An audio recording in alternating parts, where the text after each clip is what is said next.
determinar el área de la cuenca, ¿no?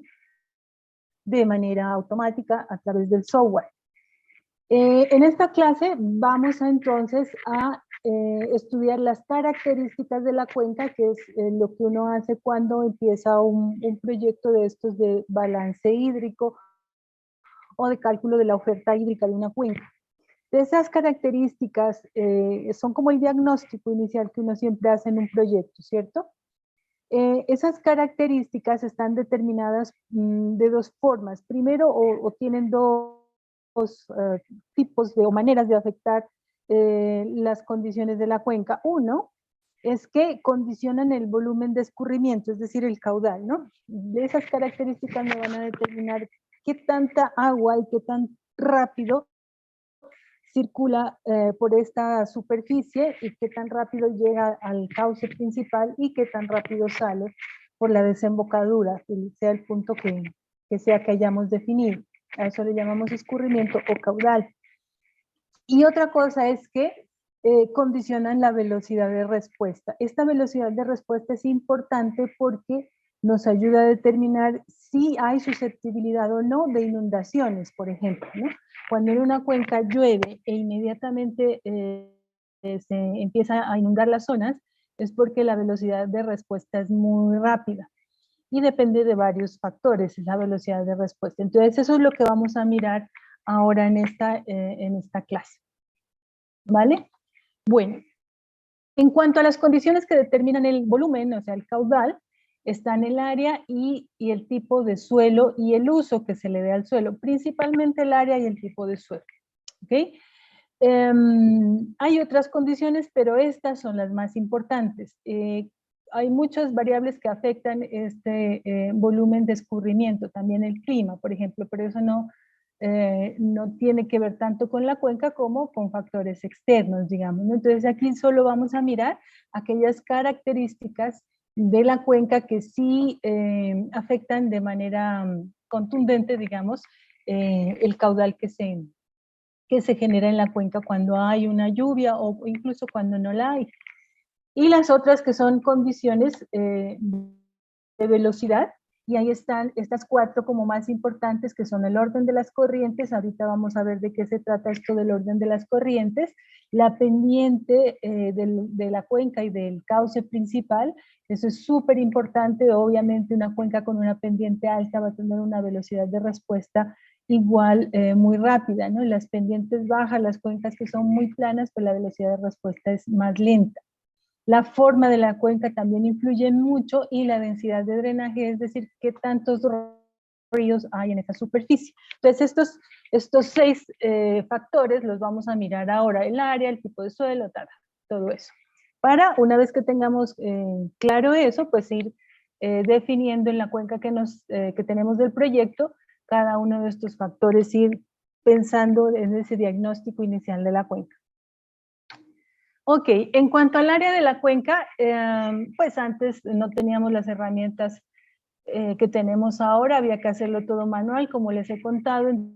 Entonces hay varias maneras de determinar el área. Igual si uno está de afán o quiere hacer una estimación muy rápida y no tiene pues como el software, el computador ahí a la mano, puede hacer, aplicar estas metodologías que son muy aproximadas, pero que sirven, ¿no? Dan una muy buena idea. Entonces, una de esas es la aproximación por composición en figuras geométricas, que era lo que hacíamos antes. Se dibujaba la cuenca en papel milimetrado, se trazaba una malla, como la que ustedes ven aquí, de 1 por 1, 100%, o sea, el tamaño que querramos de la sección de la malla, y ahí pues contábamos el número de cuadritos y listo, teníamos una área. Y en estas que no está completo, aquí por ejemplo podemos calcular a través de un triángulo. Aquí podíamos tomar el porcentaje más o menos del área. Esto es un cuadrado que tiene un 30% menos del área. Aquí también es un trapecio, digamos. Entonces uno va haciendo figuras geométricas, trapecios, triángulos, y va calculando, ¿no? Mide esto con escalímetro. Ustedes ya vieron cartografía, ya saben manejar escalas, ya pues pueden dibujar incluso a mano mapas y demás. Entonces es simplemente con un escalímetro ir tomando estas dimensiones y sumando todas estas áreas que no son cuadradas como las internas, y así uno tiene un área bastante aproximada por composición de figuras geométricas. Ese es como el primer método, el más sencillo. Luego está lo que ya me tocó usar a mí, que es un planímetro, ¿no? Que este es un poco más preciso y consiste en ir recorriendo con esta puntica que ustedes ven aquí, se va recorriendo la superficie, el perímetro de la cuenca, y a medida que uno va desplazando esta línea, este aparatico va circulando y va rodando sobre el papel y va haciendo unos giros que se trasladan a estos piñones y a estas circunferencias que ustedes ven aquí, que son unas escalas. Entonces se cuenta el número de vueltas y se hace lo mismo con un área, digamos un cuadrado de área conocida, y se hace la equivalencia, ¿no? Entonces este es más preciso porque coge todo el borde pues de la cuenca, la divisoria, y con esta herramienta pues podemos tener un área más precisa que en el método anterior, pero pues también depende mucho del pulso, ¿no? De la persona. Entonces esto lo hacen unas 4 o 5 veces y saca un promedio, porque cada vez que ustedes hagan el recorrido, pues les va a dar un valor diferente aquí, ¿no? Eso depende mucho del pulso. Y si son cuencas grandes, pues peor, eso se varía mucho cuando uno va haciendo ese recorrido. Entonces, se hace varias veces y se saca un promedio para obtener el área. Esa es la medición con planímetro, que es una medición mecánica. Luego está lo que ustedes aprendieron a hacer en topografía, que es el cálculo por coordenadas, ¿no? ¿Se acuerdan que en topografía uno va y mide cada ángulo y cada distancia de estas, y después en un plano cartesiano uno puede poner un sistema de coordenadas y tendrá las coordenadas de cada punto del polígono, ¿ok?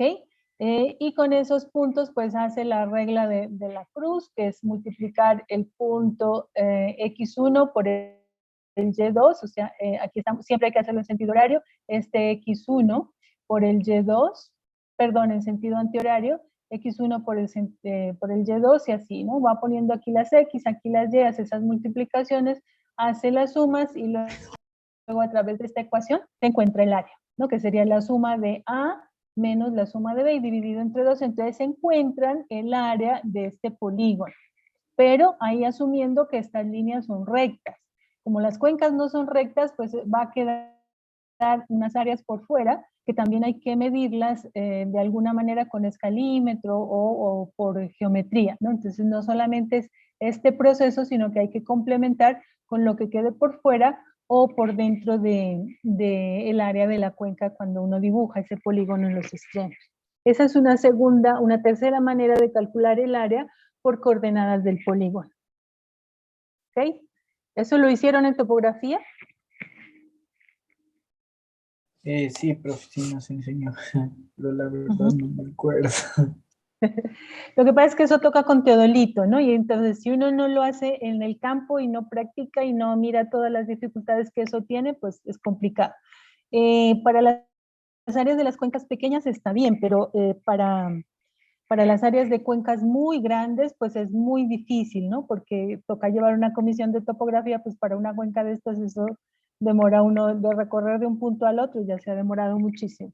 Entonces, esto se puede hacer, pero ya en planos cuando son las cuencas grandes. Cuando son pequeñitas sí es posible hacerlo con topografía, con un teodolito. Listo. Esto se podría hacer con un GPS, ahora que lo pienso, ¿no? Uno podría ir recorriendo como los puntos, qué sé yo, más extremos de la cuenca, y con un GPS ya se puede, perdón, ya se puede tomar coordenadas y podría tener una buena aproximación, ¿no? No necesariamente teodolitos. Bueno, y el otro es el que ya hicimos en la clase pasada cuando hicimos la delimitación, que es a partir de software con imágenes digitalizadas, y para eso hay muchísimos software, ¿no? Ahí yo les tengo los que son open source, es decir, que son libres, como el Quantum GIS que utilizamos. GDSIC, este fue el primero que yo aprendí cuando estuve estudiando, es un software español muy parecido al Quantum, muy bueno, pero no tiene, últimamente pues como ya me pasé al Quantum GIS, no, al QGIS, no, no lo he utilizado. No sé si habrán avanzado porque era, pues era bueno, pero muy elemental, digamos, era buenísimo para hacer mapas. Pero para ya procesos de cálculos, pues será un poquito más complicado. Y está el GRASS, que se conecta o se combina muy bien con el Quantum GIS y el SAGA, ¿no? El SAGA también tiene una interfaz, tiene una manera de comunicarse con el Quantum GIS, y entonces, cuando ustedes instalan le pueden instalar el GRASS y le pueden instalar el SAGA, ¿no? Entonces estos otros dos software dan herramientas, ¿no? Como por ejemplo el cálculo del área, perímetros, o sea, hay muchísimos scripts que la gente hace y los sube a las plataformas.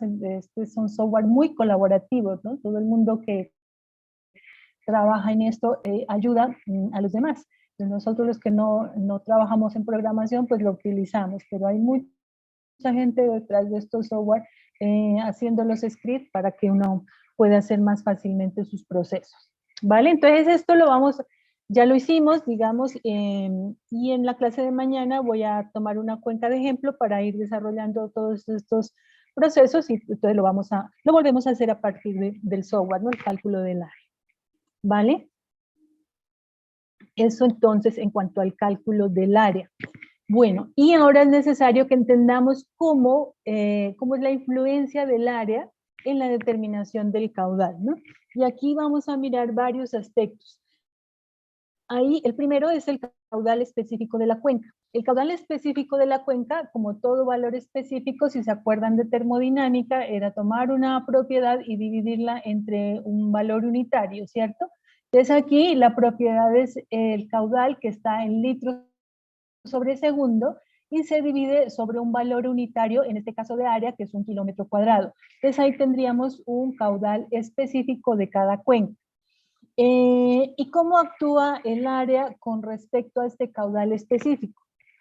Entonces hay tres valores de caudales específicos. El mínimo, que para las cuencas pequeñas no hay problema, pero en las cuencas grandes hay como una compensación, porque las cuencas grandes están compuestas de unas cuencas más pequeñas, ¿cierto? Entonces hay como esa compensación. Entonces el caudal específico para las cuencas grandes es más alto porque existe precisamente esa complementación de las subcuencas. Entonces, si una cuenca es grande, tendrá un caudal específico mayor que el de una cuenca pequeña, ¿no? Es medio enredado de entender, pero cuando lo vayan a desarrollar, pues ya se ve claramente. Hay los caudales específicos promedios, que realmente estos no le dicen mucho a uno de cómo es la relación entre el área y este caudal, ¿no? Entonces tienen poco efecto. Las áreas tienen poco efecto sobre estos caudales específicos promedio, porque hay una especie de compensación también ahí. Y los caudales específicos máximos, cuando tenemos cuencas grandes, estos son picos muy altos, y nos dicen qué tanta posibilidad hay de generarse inundaciones, ¿no? Los tiempos base, y ya después vamos a ver todos estos términos, son más largos cuando las cuencas son grandes, ¿no? Entonces, estos picos de inundación que uno podría decir, bueno, en una cuenca grande, como el área es muy grande, si llueve sobre toda la cuenca, la cantidad de agua es muy alta. Entonces, tendría que haber un pico de atenuación, es decir, tendría que haber un pico, ¿no? En el caudal, pues cuando llueve sobre toda la cuenca. Pero estos picos son atenuados porque se demora mucho el agua en llegar desde el extremo más lejano de la cuenca hasta su desembocadura o hasta el punto donde estemos midiendo, ¿no? Entonces, ahí se atenúan un poco esos picos de inundación. Bueno, eso en cuanto al área. Ahí pues como medio regresándome y haciendo una conclusión, uno podría decir que entre más área hay más caudal, ¿no? Pero cuando estamos hablando de caudal específico versus caudal específico versus área, aquí como estamos dividiendo entre el área, pues la relación ahí no es tan evidente, no es tan obvia. Bueno, el otro factor que vimos que también afecta el caudal es el tipo de suelo. Ustedes ya vieron su asignatura de suelos, ¿no es cierto? ¿O la están viendo? Lo estamos viendo. Estamos viendo. ¿Se está dictando suelos la profe Jenny? Sí. Sí, profe. Ajá, bueno. Ustedes con ella, si están viendo, pues es muy inicial ahorita, pero van a aprender a determinar esos tipos de suelo, cómo es el suelo. Con ella aprenden pues en un terreno, ¿no? Que o sea, es una área pequeña. En las cuencas, como las áreas son muy grandes, pues no van a tener un solo tipo de suelo, sino varios. Y entonces ahí hay que hacer como una ponderación, digamos, de qué tanta área corresponde a cada tipo de suelo y así determinar como un promedio, digamos, ¿no? O si uno pudiera hacerlo sección por sección de la cuenca, tipo de suelo por tipo de suelo, pues tendría unos valores más precisos. Sin embargo, pues como son aproximaciones lo que necesitamos, entonces pues no necesitamos tampoco tanta precisión. Entonces hay varias maneras de clasificar el suelo, después con ella pues ya van a mirar más en detalle, aquí vemos dos maneras o tres, que son esta, que está propuesta por Suárez de 2001, del libro de control de erosión en zonas tropicales. Entonces ellos proponen estos tipos de suelo: arcillas, limos, arenas finas, arenas gruesas y gravas. Entonces depende del tipo de suelo, en este caso depende del tamaño del grano del suelo. Y como sabemos, las arcillas son materiales muy finos, de poca porosidad, ¿no? Entonces son muy impermeables, o sea, a través de una arcilla es difícil que circule el agua. Por eso estas arcillas se utilizan, por ejemplo, para la cerámica, los ladrillos y demás, ¿no? Entonces, cuando el suelo es una arcilla, la permeabilidad, es decir, qué tan rápido circula el agua a través de esos poros, es baja, es menor del 10 por 10 a la menos 9 centímetros por cada segundo, ¿no? Entonces casi que es impermeable. Y entonces la capacidad de infiltración del agua en ese tipo de suelos también es baja, entre 0.25 a 2.5 milímetros cada hora. Entonces imagínense que ustedes hacen un huequito en un suelo arcilloso y le llenan agua. El agua va a permanecer ahí por mucho tiempo, porque el suelo es impermeable, ¿no? En algún momento, pues sí, se va a lograr infiltrar un poco, y incluso la evaporación también influye ahí, pero lo va a hacer de manera muy lenta. Ya los limos, que están compuestos por granos más gruesos, pues tienen más poros, y ahí entonces la permeabilidad sube de 1 por 10 a la 9 a 1 por a la menos 9, perdón, a 1 por 10 a la menos 7 centímetros sobre segundo, y la capacidad de infiltración también, ¿no? 2.5 a 8. Arenas finas, o ya, obviamente, pues ustedes ya conocen la textura de una arena, tiene muchos poros, entonces por ahí más fácilmente va a ingresar el agua, va a penetrar, y tienen una capacidad de infiltración entonces mucho más alta, de 8 a 13 milímetros por cada hora. Y si ustedes hacen un huequito en la arena, llenan agua, pues inmediatamente se escurre el agua, ¿no? Se infiltra. Arenas gruesas mucho más, y las gravas, que son como los cantos rodados, o sea, roquitas de digamos, 1 pulgada, 1 centímetro, entre 1 pulgada y 1 centímetro, dejan poros mucho más grandes, entonces la permeabilidad es mayor a 1 por 10 a la menos 2 centímetros sobre segundo, y por supuesto la capacidad de infiltración es mucho mayor, de 20 a 30 milímetros por hora. ¿Ok? Entonces, esa es una manera de clasificar los suelos que me dice a mí qué tanta permeabilidad tiene. Pero obviamente cuando ustedes van a tomar el suelo natural de una cuenca, no solo van a encontrar arcillas o limos o arenas separados, ¿no? Eso está siempre combinado. El asunto es que en un suelo, por ejemplo, puede haber arcilla, puede haber limo, puede haber arenas, puede haber todo esto, pero hay proporciones. Entonces puede ser que el suelo sea impermeable, entonces la mayor cantidad va a ser de arcillas, o que sea un suelo muy arenoso, entonces la mayor cantidad va a ser de arena gruesa, pero también va a haber algo de limo, algo de arcilla. ¿Ok? Entonces eso ya lo miran ya más en detalle en su materia de suelos. Esta otra tabla que miramos aquí es la clasificación del Servicio de Conservación de Suelos de Estados Unidos, que fue actualizada en 2000. Entonces aquí se clasifican los suelos por grupos. Grupo hidrológico, esto ya está más encaminado pues a la cuenca propiamente dicha.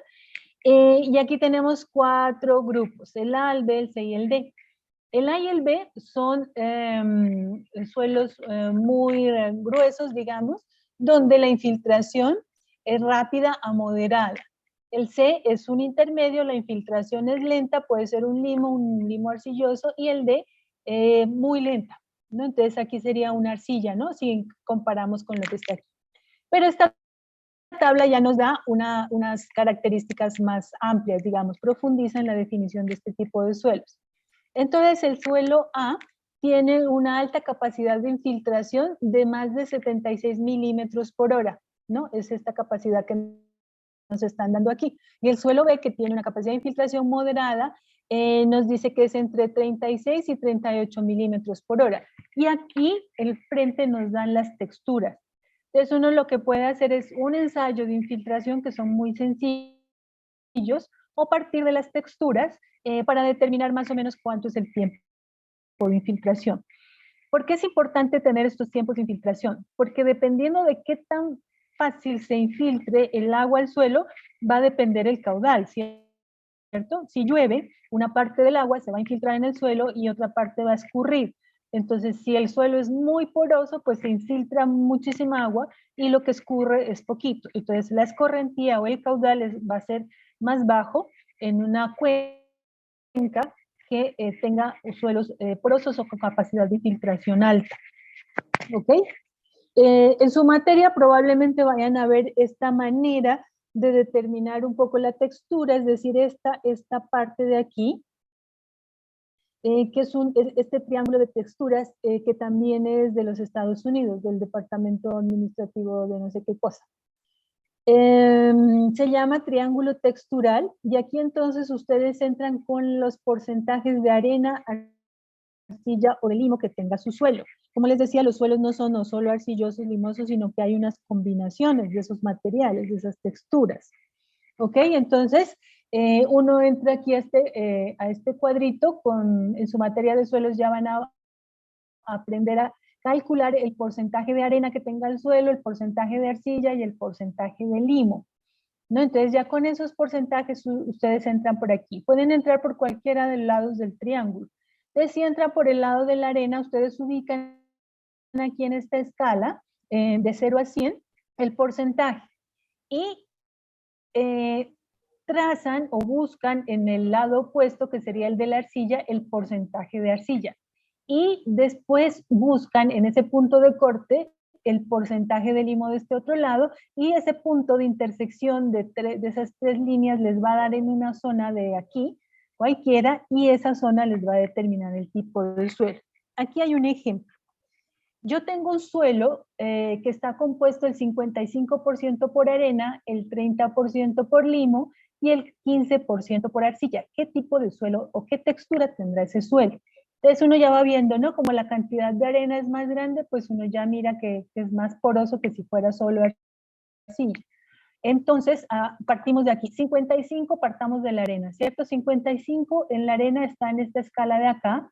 Aquí está 50, como es hacia la izquierda, 55 sería por aquí, más o menos. Y ahí entonces trazamos una línea paralela a las otras líneas, que sería esto. ¿Ok? Y busco entonces el porcentaje de arcilla. Aquí el porcentaje de arcilla es 15%. Entonces me voy aquí al lado de la arcilla y busco mi 15%. Va de 0 hasta 100. 15% me da por aquí. Entonces, como estas líneas son horizontales, aquí voy a trazar una línea horizontal también. O bueno, acá me fui por el otro lado también, ¿no? Busco, aquí cogí el del limo, que es el 30%. Misma cosa. Busco la línea de 30% y voy a cortar aquí la otra que había trazado anteriormente, y eso me da por aquí. El complemento, que sería el 15%, pues me da exactamente por acá, ¿no? Sería lo mismo si yo arranco como lo estaba haciendo 55, luego 15 y me da justo en la línea de 30 para el limo. Entonces ese punto me cayó aquí. Significa que es un suelo franco arenoso. ¿Ok? Es un suelo franco arenoso. Y entonces la textura franco arenosa está en esta tabla aquí. Esta línea o esta fila, digamos, es para los suelos o franco arcillosos o franco arenosos o franco limosos. ¿Listo? Entonces tiene una infiltración moderada, es un suelo del grupo D, tiene una infiltración moderada que está entre 76 y 38 milímetros por hora. Este valor de infiltración se puede corroborar también con unos ensayos de infiltración que más adelante los vemos, son sencillos. Es básicamente hacer el huequito, pues ahí hay unos instrumentos que le permiten a uno medir cuánto baja el nivel del agua cuando uno hace un hueco, una perforación y lo llena de agua, cuánto va bajando y midiendo el tiempo, ¿no es cierto? Entonces, y hay varias maneras de ver esa capacidad de infiltración. Pero en una cuenca, pues si es muy grande, difícilmente vamos a poder hacer tantos ensayos como para determinar la capacidad de infiltración media de esa cuenca, ¿no? Entonces existen estos otros métodos que son pues tomando muestras de suelo, se llevan al laboratorio y más o menos pues se determina en promedio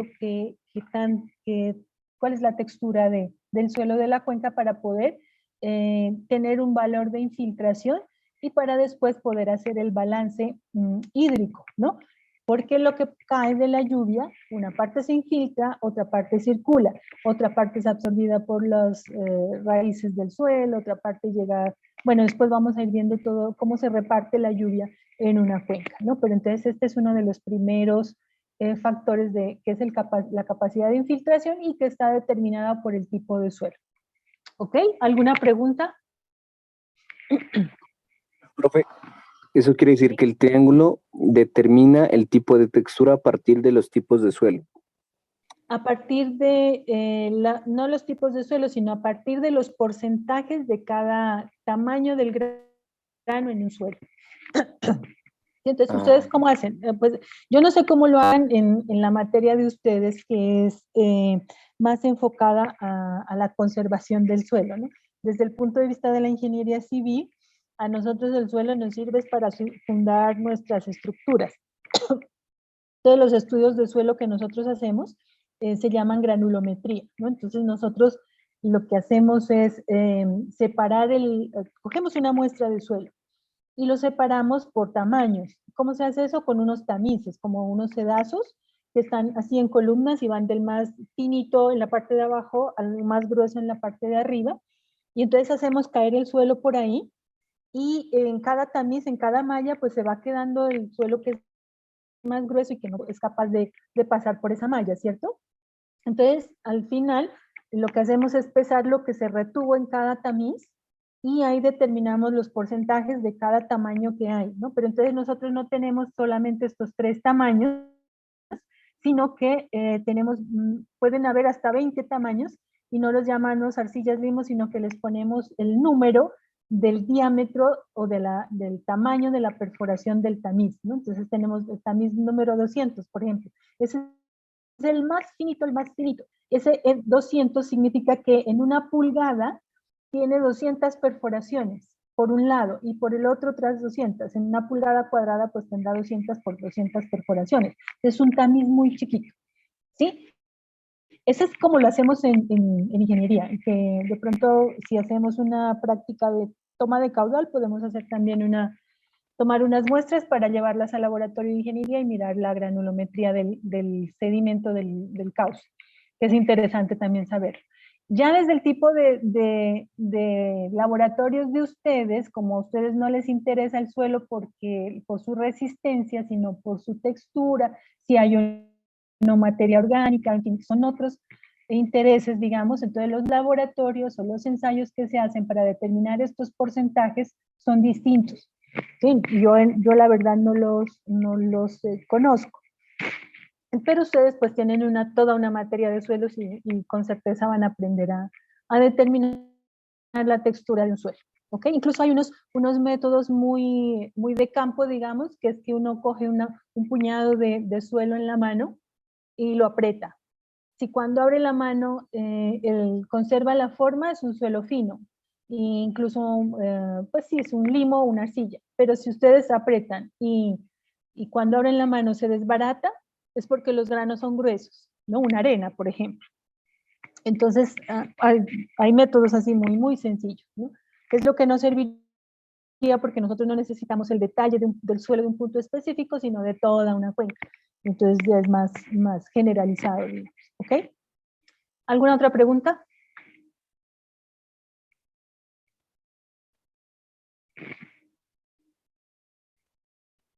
Bueno, y complementando eso, por eso esta tabla es más precisa que esto, porque los suelos nunca están solitos arcillas o solo limos o solo arenas, no siempre hay estas combinaciones. Cuando hay mucha arena, por ejemplo en una playa, ahí sí podemos decir que casi que solo hay arena, pero esas arenas, si ustedes cogen en la mano, les va a quedar como un polvito, si está muy seca les queda como un polvito en la mano, significa que también tiene arcilla, ¿no? Entonces aquí es la combinación de arena limosa, o sea, hay arena y limo, o franca, que hay combinación como de las tres, o franco-arcillosa, que la mayor parte es arcilla, o franco-arenosa, que la mayor parte es arena. ¿Sí? Siempre van a encontrar estas combinaciones. Y eso que aquí solamente hacen como de dos combinaciones, ¿no? Pero generalmente encuentra unos tamaños de grano de finos, gruesos, medios, ¿no? Que los suelos son muy, muy irregulares. Bueno. Profe, ¿y usted conoce cuál es el suelo más común de encontrar? No, eso es muy variable. En ordenamiento territorial, ustedes van a ver que uno de los aspectos que uno trata es el tipo de suelo, ¿no? Entonces hay que ir a campo, por ejemplo, ustedes van a hacer el ordenamiento territorial de un municipio y deben determinar qué tipo de suelos hay. Y entonces uno va a campo y distribuye una serie de ensayos de laboratorio bien distribuidos en el área, dependiendo del área del municipio, pues va a tomar más o menos ensayos y así generalizan en ciertas partes. Después tienes que sacar un mapa de los tipos de suelo que hay en el municipio. Y eso nunca va a decir es más arena, es más limón, eso es un tapiz de retazos de tipos de suelo, sobre todo acá en nosotros en las cordilleras donde tenemos tanta geomorfología y tanto suelo, tantos factores que forman diferentes tipos de suelo, ¿no? En los sectores más planos, en las llanuras, por ejemplo, allí sí los suelos son más regulares. Sin embargo, varía muchísimo, ¿no? Aquí es muy variable, uno no puede decir la mayor parte son suelos de tal clase porque no. Estaría de pronto exagerando en la generalización. Para eso están los mapas entonces. ¿Vale? Bueno, en cuanto al uso del suelo, pues también hay una influencia grande en la infiltración y la velocidad del flujo, dependiendo de qué es lo que tiene la cobertura de vegetal o para qué lo estamos utilizando, ¿no? Entonces, por ejemplo, si hay áreas forestales, si son bosques, estos bosques interceptan el agua, ¿no? Cuando llueve. Entonces el agua se queda en las hojas por algún tiempo y va cayendo lentamente de las hojas y las ramas. Por eso se dice que los árboles pues retrasan la escorrentía, o sea, demoran que el agua llegue al suelo y empiece a escurrir. Además, cuando hay bosques hay raíces muy profundas y este tipo de vegetación consume mucha agua, ¿no? Entonces eso hace que se quede una muy buena parte del agua que llueve en estas coberturas vegetales y circule menos agua y circule más lentamente. ¿Ok? Ustedes han visto, ¿no? Cuando está lloviendo uno se mete debajo de un árbol y ahí está seco un tiempo, ¿no? Y después empieza a caerle, ya a escurrirle el agua y a lo mejor ya dejó de llover, pero ahí debajo del árbol sigue lloviendo, ¿no? Porque el agua de las gotas pues va cayendo de lo más alto a lo más bajo y entonces demora muchísimo la escorrentía, la llegada de esa agua de precipitación a los suelos. Si la cobertura o el uso del suelo es agricultura, ahí pues tenemos menos frondosidad de la cobertura vegetal. Entonces, se reduce bastante la cantidad de materia orgánica también en el suelo y disminuye la porosidad. Entonces, cuando hay cultivos, esas zonas son generalmente trabajadas, ¿no es cierto? Las remueven constantemente para hacer las siembras y eso va reduciendo la porosidad de los suelos. Y entonces, como hay menos porosidad, hay menos infiltración, las raíces son más pequeñas y son superficiales y consumen menos agua, y por tanto, si llueve aquí la misma cantidad que llovió acá en el bosque, digamos, si el suelo es agrícola, entonces va a circular muchísimo más rápido y más cantidad de agua. mientras pues que en las zonas forestales se demora más, hay más consumo de agua por la vegetación y por la infiltración, entonces circula menos caudal en esas zonas, ¿vale? Es una manera de mirar cómo el tipo de suelo y el uso que se le está dando a ese suelo afecta la escorrentía, es decir, el agua que circula, afecta el caudal, el flujo de agua. ¿Quedó claro? Bueno, y lo contrario a los bosques sucede en las zonas urbanas, ¿no? Obviamente por la impermeabilización de los pavimentos, los techos de las casas, cae el agua en los techos de las casas y rápidamente circula a las vías, y por esas vías pues hay casi que cero infiltración, y entonces el flujo es mucho más grande, hay picos de inundación y mucho más rápido, ¿no? La velocidad del agua ahí alcanza valores altos, y entonces se producen estas inundaciones que vemos con frecuencia en las zonas urbanas. Por eso se prefiere, por ejemplo, ahora se está utilizando mucho los andenes en adoquín y pavimentos en adoquín, porque el adoquín sí es muy permeable, digamos, permite que se infiltre el agua y que esa agua vaya al suelo y alimente pues las aguas subsuperficiales y las subterráneas, ¿no? Entonces es una muy buena práctica tener andenes de adoquín, porque reduce la escorrentía por las vías, reduce que el agua llegue a las alcantarillas y se colmaten, en fin, es una muy buena solución. Ok, ¿preguntas hasta aquí? Profe, ¿Sí? en la parte de la agricultura, ¿qué causa más compactación del suelo? ¿El pisoteo por el ganado? Pues me refiero al arado, ¿no? La O ganadería. hacerlo por tractorismo, por tractores, por máquinas. Pues yo de agricultura sí, no sé nada más. No sé, la verdad. A mí, desde el punto de vista de lo que he visto en lo que he trabajado en ordenamiento territorial, el ganado hace mucho daño, ¿no? Porque no solamente, porque compacta, pero desestabiliza también, ¿no? Entonces, el ganado generalmente está aquí en nuestra región en zonas con pendiente, entonces daña, degrada muchísimo los suelos. El tractor, pues no se lo puede llevar a esas zonas con pendiente, los tractores los utilizan para zonas planas, y ahí pues el hecho de estar removiendo ahí la tierra sí reduce la porosidad y la permeabilidad de los suelos, pero son como efectos distintos, digamos, a lo que puede hacer el ganado y lo que puede hacer un tractor, no sé. Y ya cuando hablamos de arar con yunta, yo pensaría que es menos problemático porque es menos pesada. Los tractores compactan muchísimo por el peso. Ya una yunta con ganado pues es más liviana y creo que afectaría menos en ese sentido, ¿no? Ah, bueno, profe, gracias. Bueno, ¿alguna otra pregunta? ¿O ya está claro hasta ahí? Ok, entonces cuando ustedes hagan su proyecto, van a tener que buscar sobre la cuenca, en los planes de ordenamiento territorial generalmente, o en los planes de ordenamiento de las cuencas, que la de Guaitara y la de Juanambú ya están disponibles. Allí ya hay mapas de tipos de suelo, ¿no? Entonces no es sino que ustedes vayan y miren en el mapa, que ya se hicieron ensayos de laboratorio, que ya se visitó a campo y ya se determinó qué tipos de suelo hay en cada zona de la cuenca. Entonces, como ustedes lo que tienen son subcuencas de Guaitara y Juanambú, entonces con ese documento del plan de ordenamiento de esos, pues PONCA de esas dos cuencas, pues ya pueden determinar los tipos de suelo para cada cuenca que les correspondió, y ahí van a ver que no es un solo tipo de suelo, sino que eso es un tapiz pues de tipos de suelo en cada una de estas zonas. Bueno, el otro aspecto, y ya pasándome a las características 2, que eran las que habíamos dicho que afectaban, ¿qué? ¿Quién me dice?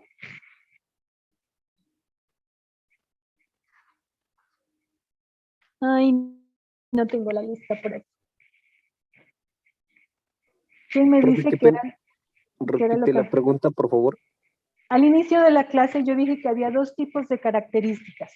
Unas que eran las características que me afectaban el caudal, y otras ¿Qué eran las características que afectaban qué? La velocidad de respuesta. Es la velocidad de respuesta, ¿no? Y dentro de estas, entonces, la primera que encontramos es el orden de las corrientes. Y el orden de las corrientes se determina, hay varias metodologías, ¿no? Para determinar el orden de las corrientes. Esta que yo veo acá, que les voy a mostrar aquí, es la más, digamos, para mí es como la más clara y la que me caracteriza mejor la cuenca. ¿De qué se trata el orden de las corrientes? El orden de las corrientes me quiere informar acerca de qué tantos afluentes hay en el río, en el cauce principal. Aquí, por ejemplo, mi cauce principal empieza aquí en la zona más alta de la cuenca y va por esta línea roja, luego la amarilla y termina aquí y desemboca acá, ¿cierto? Entonces yo aquí puedo tener muchos afluentes o pocos. En este dibujito pues ahí hay pocos porque es un ejemplo. ¿Ok? Entonces, el número que termina acá en la desembocadura de la cuenca me va a decir a mí qué tan disectada o qué tantos afluentes tiene, si tiene muchos o si tiene pocos. ¿Ok? Entonces, esta, por ejemplo, es una cuenca de orden 3. ¿Y cómo se determina este orden? Aquí yo a todas las corrientes que sean iniciales, o sea, que no tengan ningún afluente, las voy a llamar de orden 1. ¿No? Entonces, aquí miren, esta es de orden 1, esta de orden 1, esta de orden 1, todas las que son iniciales son de orden 1. Cuando se juntan dos corrientes del mismo orden, yo elevo el orden en un valor en 1. ¿Sí? Entonces aquí tengo dos de orden 1 que se juntaron, entonces la que los junta es de orden 2. ¿Sí? Entonces esta que tienen aquí es de orden 2. Si se junta una de un orden diferente a la de otro, por ejemplo, aquí se está juntando una de orden 2 con una de orden 1, la siguiente va a conservar el orden mayor. Entonces aquí entre 2 y 1 el orden es 2, entonces esta se conserva como 2. Lo mismo por acá, ¿no? Aquí tenemos 1 y 1, entonces la siguiente es de orden 2 y aquí se están juntando dos del mismo orden. Entonces yo aumento el orden en un valor, ¿ok? En 1. Y entonces ya la siguiente que junto estas dos de orden 2 va a ser de orden 3. Lo mismo por acá, 1 y 1 me da orden 2. Ahora aquí tengo orden 3 y orden 2, me va a permanecer el mayor, que es de orden 3, y al final en la desembocadura yo voy a tener una cuenca de orden 3. ¿Ok? Esa es una de las metodologías. Entonces este valor, si hay 3 es bajito, quiere decir que hay pocos afluentes, que está poco disectada la cuenca. Si aquí me diera 10, quiere decir que hay muchos afluentes. Y si hay muchos afluentes, es importante porque eso significa que el agua de la lluvia va a llegar mucho más rápido aquí a la desembocadura, porque tiene que hacer menos recorridos. ¿Sí me entienden? En cambio, en esta que tiene pocos afluentes, pues aquí se va a demorar mucho, ¿no? La gota que cae aquí, pues va a tener que hacer todo este recorrido para llegar a la cuenca, a la desembocadura, perdón. ¿Ok? Entonces de eso se trata el orden de las corrientes. Que entre más grande sea el orden, yo voy a tener un mayor riesgo de inundaciones, es decir, que el caudal va a llegar mucho más rápido a la desembocadura. ¿Vale? Aquí un ejemplo este es la quebrada del río Barranco en la Florida. Acá está Galeras, esta cuenca empieza arriba en Galeras. Entonces aquí yo tengo ya dibujadita la corriente principal y los afluentes, ¿no? Entonces lo que voy a hacer es ponerles el número, ¿no? Entonces todas estas iniciales son de orden 1, luego las que se juntan serían, esta por ejemplo sería de orden 2, esta de orden 1, entonces esta quedaría con orden 2 y hay que irlo haciendo así, corriente por corriente, ¿no? Entonces aquí por ejemplo yo ya llevo un orden 3, significa pues que de aquí hacia arriba no hay muchos afluentes, pero esta es apenas la parte alta de la cuenca, ¿no? Esta cuenca es mucho más grande, sino que aquí pues para el ejemplo solamente la he calculado hasta ahí. Al final esta cuenca es de orden 5, me parece. ¿Ok? Y aquí pues la explicación, un orden alto o una densidad elevada refleja una cuenca altamente disectada, es decir, muy partidita, muy seccionadas las corrientes, y estas responden muy rápidamente a las tormentas, ¿no? Entonces son cuencas susceptibles de producir avalanchas, inundaciones y demás. Aquí hay otro método que es la clasificación de Scherf del 66, de ajustar en el 68, que bueno, ahí pues lo leen es otra manera, ¿no? Para el proyecto ustedes van a utilizar esta forma, la primera que les mostré, para determinar el orden de su cuenca. Profe, y siempre ¿Sí? se podría ¿Alguna decir pregunta hasta aquí? Sí, sigue. siempre se podría decir que se empieza desde el orden 1 y se va ingresando hasta el cauce principal. Claro, si no, no se puede, no te puedes regresar. Es que siempre de los 1 hasta los mayores, porque si arrancas por aquí, ¿cómo sabes qué orden lleva este? ¿No? No sabes. Te toca empezar siempre por arriba, siempre por arriba, por las que no tienen afluente. Esas siempre van a ser corrientes de orden 1. Y de ahí sigue, ¿no? Entonces, lo que pasa es que uno, pues, arranca por un lado y luego le toca seguir por los otros, ¿no? Entonces, si tú, por ejemplo, solo arrancas por aquí y llegas aquí, como acá ya llegaron todos estos, no sabes. Entonces, te toca siempre arrancar por las primeras. Ponerle el 1, o sea, siempre vas a tener que marcar inicialmente todas las 1, luego todas las 2, luego todas las 3, y así sucesivamente.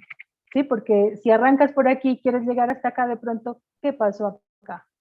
En estas otras corrientes, también tienes que considerarlas. Entonces hay que ir como en ese orden, las 1, luego las 2, mira que se van poniendo así, luego las 3, y así sucesivamente. ¿Alguna otra pregunta? Profe, sí. En un caso que se unan tres afluentes 1, Que lleguen todos los 3, eso se puede presentar, ¿no? Que aquí llegue, por ejemplo, trica 1, va a ser 1 ahí, y esta va a ser 2, ¿sí? Porque todos los primeros son de primer orden, ¿sí? Que se unan 2 o 3 de orden 1, ahí entonces va a seguir el orden 2. No puede saltar del orden 1 al orden 3. ¿Sí me entiendes? sí, profe, vale. Buena pregunta esa, nunca me había puesto a pensar. Que se puede dar el caso, ¿no? Que lleguen. Es raro, pero sí puede darse el caso de que lleguen 3 corrientes del mismo orden a un punto. O de diferente orden, ¿no? Abajo se da ese caso. ¿A dónde? En ¿Aquí? la parte final sí hay 3 afluentes de orden 1 y está el 2 ahí. ¿Dónde? Abajo, en la punta, más ¿Aquí? abajo. No, abajo, profe. Acá, abajo. Es que abajo para mí es abajo, aguas abajo y aguas arriba. Estoy pensando no en la pantalla, sino no en la pantalla, sino en la topografía, ¿sí me entiendes? Sí. Sí, hay 3 afluentes tipo 1 y siguió el 2. Yo pensaba también que ahí seguía el 3, por ejemplo. Lo mismo que mi compañero Castillo. No.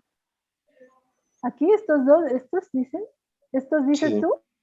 sí. No, pero aquí sí hay diferencia. Mira, este y este llegan aquí. Y ahí sigue el orden 2, que corresponde a este numerito de aquí, y ahí se junta el orden 3.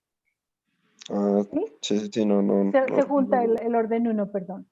Pero sí, no lo detallé. sí, pues el caso que tú dices puede presentarse, sí, pero se conserva el orden mayor, ahí, ¿no? O sea, en ese caso el orden 1. Bueno.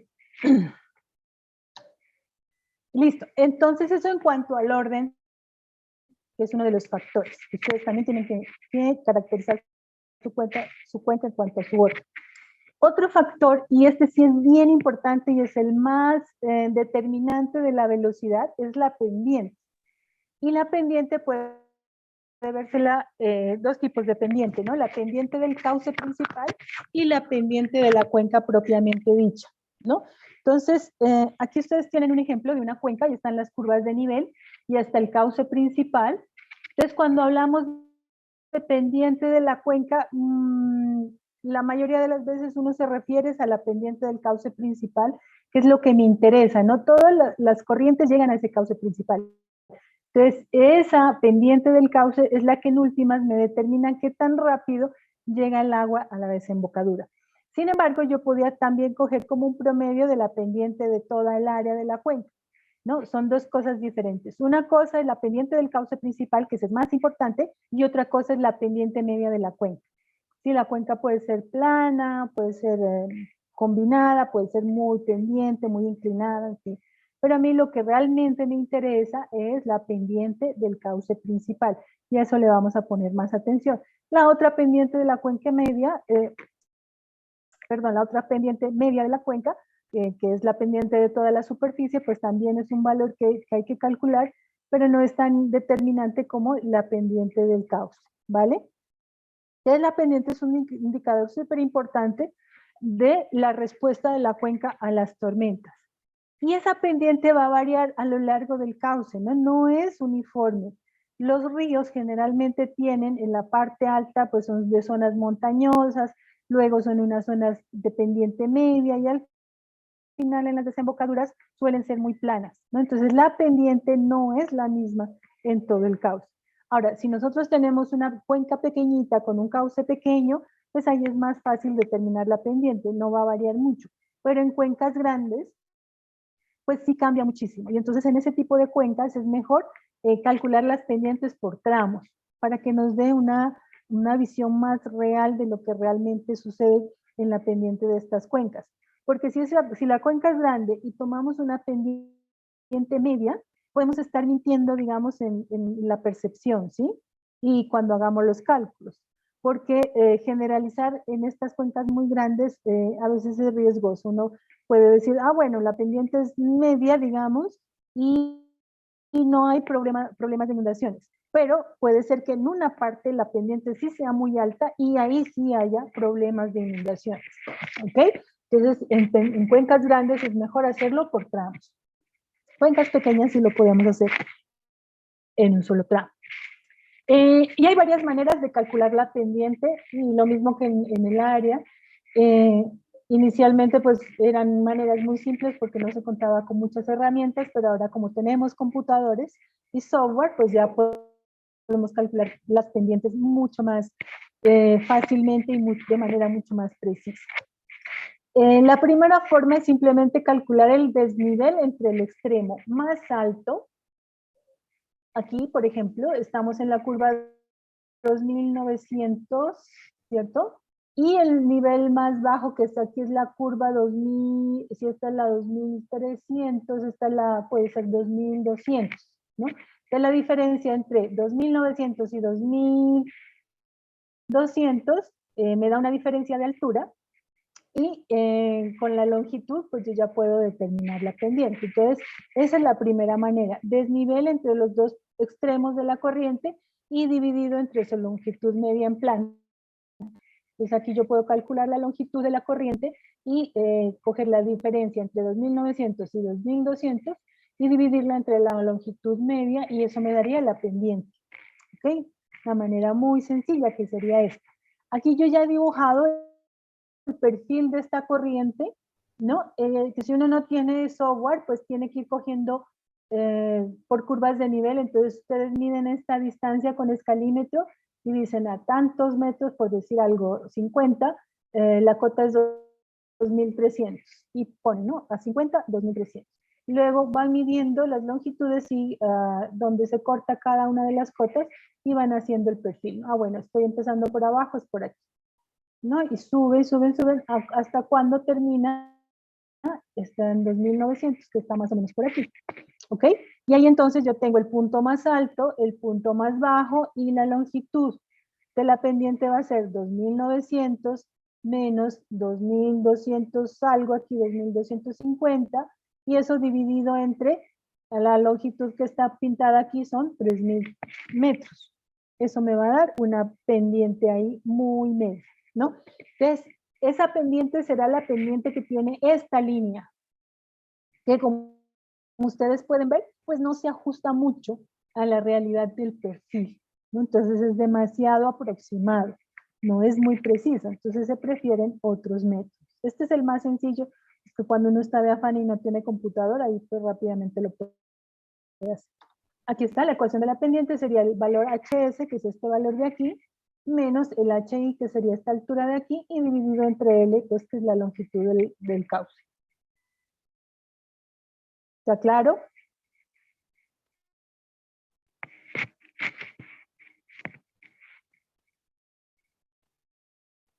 Bueno. Otra manera es tirar una línea aproximada. Otra manera es tirar una lineecita aproximada arrancando de aquí y intentando, o sea, trazándola así, como no hasta acá arriba como en el caso anterior, sino intentando que sea como intermedia, digamos, ¿no? Entonces, cogen una línea aquí y trazan así más o menos, intentando que el área que quede por arriba sea más o menos la misma que el área que queda por abajo de esa línea, ¿no? Entonces tendría yo una línea así más o menos. Y ahí puedo ir tanteando, ¿no? Ya con el computador, pues uno traza una línea y mira más o menos dónde queda, dónde debería quedar. De tal forma que el área A1 que yo le he puesto aquí, la que queda por encima de la línea, sea más o menos igual al área A2 que queda por abajo. ¿Sí? Entonces esta lineecita ya es más representativa de la pendiente real de ese cauce. ¿Sí? Entonces aquí en mi valor de HS ya va a ser 2700 más o menos. El de HI sí es el mismo, entonces yo reemplazaría aquí HS menos HI entre la longitud, que sí sería la misma. Entonces esta línea tiene una pendiente un poquito más baja, ¿no es cierto? Pero es más aproximada a la realidad, ahí desde el punto de vista subjetivo, digamos. Para trazar, ¿no? Pues podrán decir, parece que esta área es mayor que esta, entonces la subirían un poquito más, y ahí pues irían verificando a ver, ¿no? Esa es otra forma. ¿Quedó claro? Pueden ser distintos. Inicialmente arrancamos de tramos iguales, es decir, esta longitud es la misma que esta y que esta. Y ahí dividen el perfil en varios tramos. Aquí tendría un número m de tramos, y yo puedo sacar la pendiente de cada tramito, así más pequeña, digamos, para tener un valor más aproximado.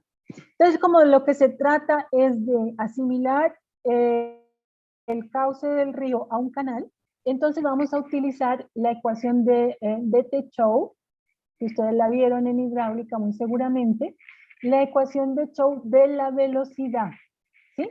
Que me dice que la velocidad en un canal de sección homogénea es igual a K, que es el factor que depende de la rugosidad de la superficie del canal, dividido, multiplicado por la raíz de la pendiente. ¿Sí? Esa es la ecuación de Chow, que ustedes la ven en hidráulica. ¿Sí la vieron? ¿Sí se acuerdan?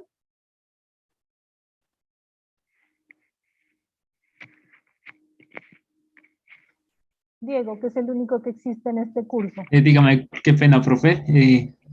Qué pena, estabas No, perdido, sí, Candela. sí, no, que no se activaba el micrófono. Pues no, yo no recuerdo, profe, esa que la vimos. O sea, Pero si vieron canales. sí, profe, eso sí, sino que como eran, o sea, era diferente, ¿no? Los cálculos, se tenía en cuenta, pues, el espejo de agua y lo demás, Ah, profe. sí, pues hay otras metodologías. Esta es la más sencilla. ¿Alguien más estaba comentando algo? Yo creo que vemos esa fórmula, pero con los tipos de materiales, ¿sí me entiende? Cuando habla sobre la rigurosidad, con los tipos de materiales de tuberías, Sí. pero no Eso, utilizamos ujú. esa fórmula en general, sino otra, no Ya, recuerdo ya. cuál. Sí, porque las tuberías son muy homogéneas, ¿no? Acá, pues, como son canales abiertos, es facilito, y esta ecuación es para canales. Para tuberías funciona también, pero no es exactamente así. En tuberías lo que sí ven el factor de rugosidad, sí. Y pues porque depende, ¿no? Entre más rugosa la pared de un canal, pues más difícil la circulación del agua, entonces la velocidad es menor. A eso simplemente se refiere. Bueno, la hayan visto o no la hayan visto, pues vamos a partir de aquí, porque a nosotros lo que nos interesa es calcular la pendiente, y vamos a asumir que el cauce del río es similar a un canal, ¿ok? Entonces, para canales, la velocidad se calcula con esta ecuación de Chow. De aquí, también yo puedo decir que la velocidad es la distancia sobre tiempo, ¿cierto? De la física facilita. Pues la distancia para mí es el tamaño de cada una de las secciones que yo he tomado en el perfil. Entonces mi distancia es delta X, y T, pues el tiempo que se demora en hacer ese recorrido del agua. Esa es la velocidad. Entonces yo tengo dos ecuaciones de velocidad, una que es la de los canales y una la velocidad que conozco pues de la física normalita. donde delta X es la longitud del tramo y T y es el tiempo de recorrido del agua en ese tramo. ¿Qué más sé? Yo también entonces puedo de aquí despejar T. Entonces este T viene aquí arriba, ¿cierto? Y esta velocidad viene aquí abajo. Entonces, ¿qué me queda? Que el tiempo de recorrido es igual a distancia entre velocidad, ¿no? La velocidad vendría aquí abajo. Pero la velocidad es K por la raíz de la pendiente. K, donde K es el factor de rugosidad. Reemplazando eso así, me queda que el tiempo de recorrido en cada uno de estos tramos es la distancia del tramo dividido entre el factor de rugosidad y multiplicado por la raíz de la pendiente. ¿Vale? Ese es uno de los valorcitos que necesito para calcular la pendiente. Ahí, el primero. Y entonces también puedo calcular a partir de esta misma ecuación de la física la velocidad media en toda la cuenca. Acuérdense que esto es para cada uno de estos tramos que yo tomé aquí. Pero también puedo calcular la velocidad media con estas mismas ecuaciones para toda la cuenca. Es decir, cuánto se demora venir desde la parte alta hasta la parte más baja y dividido mejor dicho, qué longitud hay entre la parte más alta y la parte más baja y dividido entre el tiempo, que es lo que se demoró en hacer todo ese recorrido. Entonces, esa sería una velocidad media de la cuenca, para toda la cuenca, y acá tendría estas velocidades para cada tramo y este tiempo para cada tramito. Y la velocidad, entonces, esa longitud entre tiempo también va a ser igual por la ecuación de Chow a la rugosidad del tramo o de toda la cuenca por la pendiente de toda la cuenca. Aquí es toda la cuenca. Cuando te hablo de su índice Y o X, se refiere a los tramos y sin su índice es para toda la cuenca, ¿no? Entonces voy a tomar esta ecuación del tiempo para cada tramo y esta ecuación para toda la cuenca, ¿no? Que sería la velocidad media de la cuenca. Con esas dos ecuaciones yo voy a despejar otra. Desde aquí las tengo, las ecuaciones. Velocidad media de la cuenca y el tiempo de recorrido en cada uno de los tramos. A partir de esto, yo puedo calcular el tiempo total, ¿cierto? Si este es el tiempo en cada tramo, pues el tiempo total va a ser la sumatoria de todos esos, ¿cierto? De tal forma que mi tiempo total de recorrido va a ser igual a la sumatoria de este tiempo. La distancia de cada tramo dividido entre el factor de rugosidad por la pendiente de la raíz de la pendiente de ese tramo. Y ahí tendría el tiempo total. Adicionalmente, yo sé que la longitud total es igual al número de tramos por la distancia de cada uno. En este caso, como arrancamos con la misma distancia para cada tramo, pues va a ser m por delta x, ¿vale? Entonces ya tengo otras dos ecuaciones. Ya tengo el t y ya tengo el l. Tengo este t, y este l, ¿ok? Entonces ahí, despejando la pendiente de esta ecuación, aquí ¿qué me queda? Longitud entre tiempo, ¿cierto? Este K pasa acá a dividir y para eliminar la raíz, pues elevo todo esto al cuadrado. Entonces yo sé que la pendiente media de la cuenca, esta es la total, digamos, ¿no? Para toda la cuenca, es igual entonces a la longitud total dividido entre el tiempo total de recorrido por la rugosidad y elevado al cuadrado. Y ahora yo voy a coger este T y este L y los voy a reemplazar aquí. Y me queda así. TSL es el número de tramos por la distancia de cada tramo y T es la sumatoria de los tramos dividido entre el factor de rugosidad, la raíz de la pendiente en cada uno de los tramos, ojo que aquí es cada tramo, y aquí el factor de rugosidad. Entonces miren, en esta ecuación yo puedo cancelar esto aquí, delta X y acá, y puedo cancelar el K aquí y el K acá, ¿cierto? Entonces cancelando esto me queda esta situación. Me queda el número de tramos en el numerador y aquí abajo la sumatoria de 1 sobre la raíz de la pendiente de cada tramo. ¿Ok? Y con esta ecuacióncita yo puedo calcular entonces la pendiente media de ese cauce principal de la cuenca. ¿Vale? Sencillito. Estas pendientes medias con el computador pues las podemos calcular fácilmente. Digamos, ya seccionamos los tramos, tomamos las alturas hacemos la diferencia entre esas dos alturas y dividimos entre la longitud y listo, se acabó el problema. ¿Okay?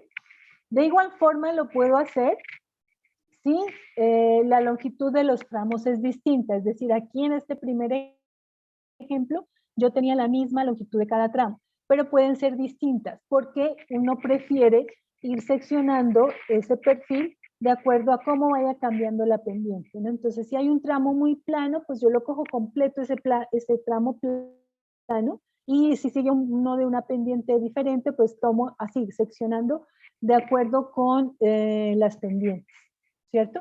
Entonces, aquí les voy a dibujar, para dibujarles un ejemplo. Entonces, digamos que esto es mi causa. Entonces, yo no voy a tomar tramos iguales, sino que puedo tomar un tramo aquí, que la pendiente es más o menos regular, otro tramo aquí, que tiene esa pendiente más o menos plana, y otro tramo aquí. ¿No es cierto? Entonces, en esta ecuación ya iría la longitud 1, que sería esta distancia acá, la longitud 2 sería esta distancia, y la longitud 3 esta distancia. ¿Vale? Y las diferencias de nivel, pues ahí aquí casi no hay diferencia de nivel, y aquí hay diferencias de niveles grandes. ¿Ok? ¿Quedó claro?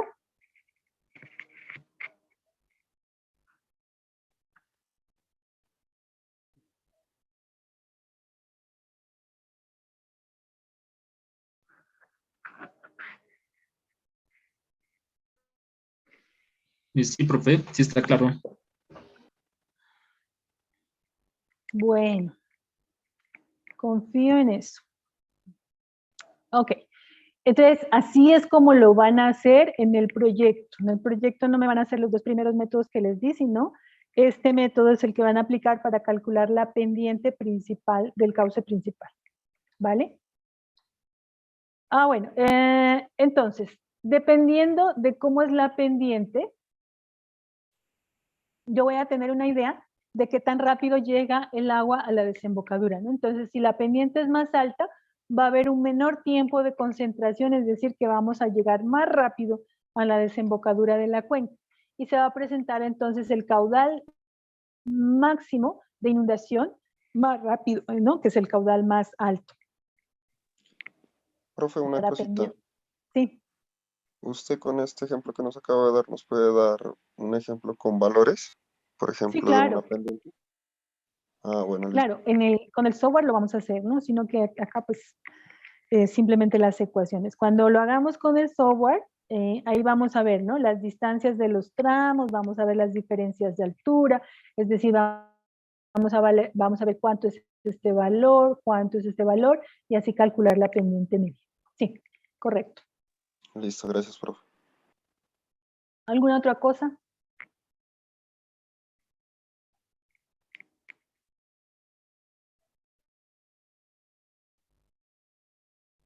Vale. Y entonces eso.